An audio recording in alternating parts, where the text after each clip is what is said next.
Music by Sparklight Animation. Link in the description.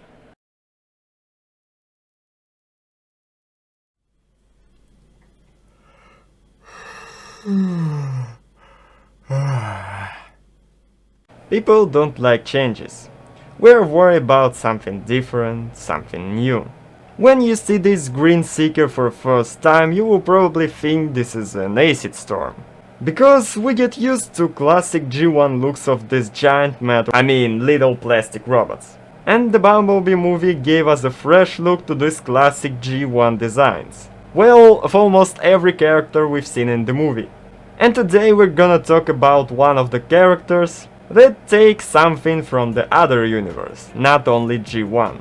Hey everyone, Wolfgang is here, and today we're gonna take a look at the Transformers Studio Series 76 Bumblebee movie Voyager Thrust. Man, this modern figures titles is so big. Like my dick. We now return to the Transformers.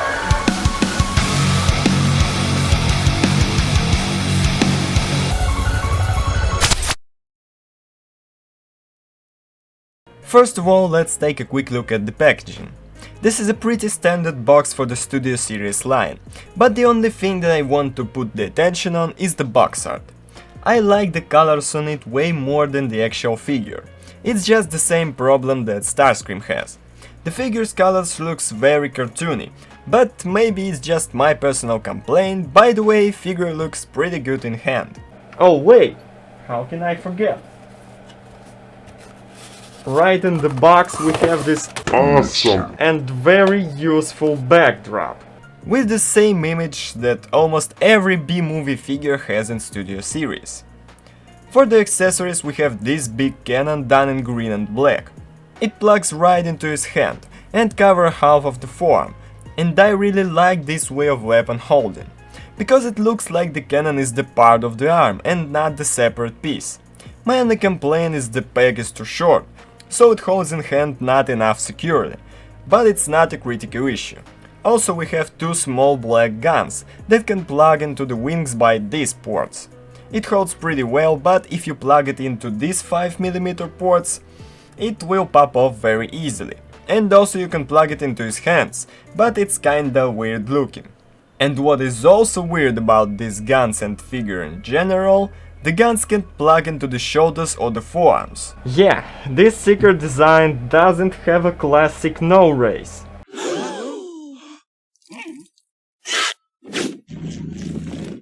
Okay, it doesn't have the no race in the movie, but the designers could easily fix that mistake, just making a port in the shoulder or in the forearm to plug these small guns into it, to make a nice little reference to the classic G1 design, on which obviously almost every B-movie design was based.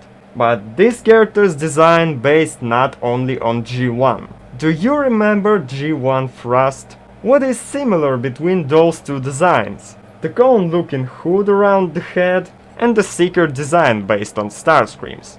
And that's all. Even the color scheme doesn't have any similarities with the original design.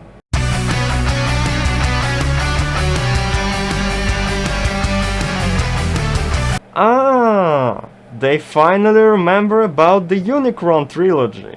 This design combines a G1 based Seeker and an Armada Thrust color scheme. And it's pretty awesome that we can have a design that respects the original and also has references to the other interpretations of the character. Except these pieces of shit. And I really like this design for the Seekers. This modern looking detailed G1 characters is really damn awesome. I have some complaints about the proportions of this guy, but who the fuck cares about the proportions of the giant alien robot? If it's not complete mess, of course. And look at this head sculpt. This gas mask look and many sculpted details are gorgeous.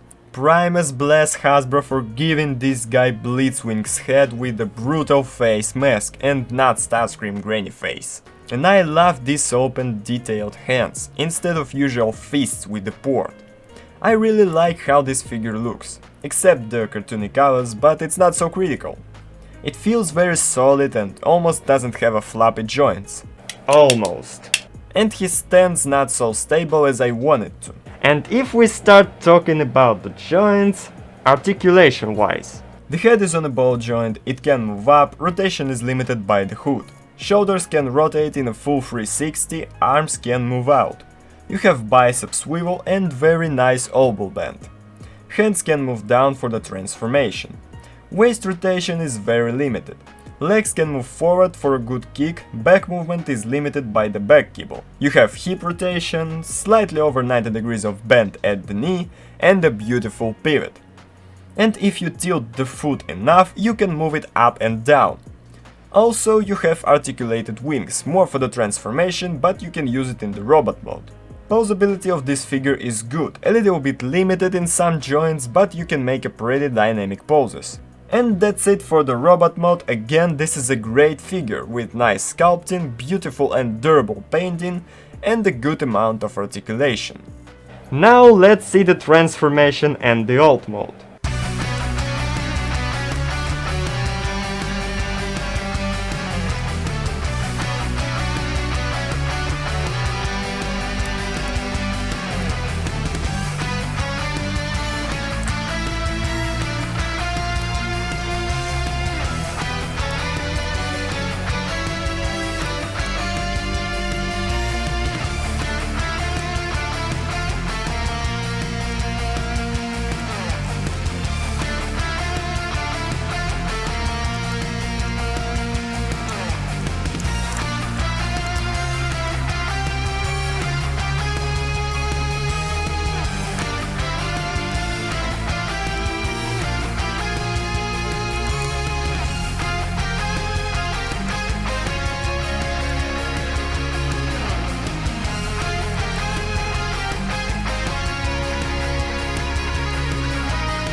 Transformation is pretty fun to do. It's interesting, enjoyable, and it's not complete cancer like some modern figures has.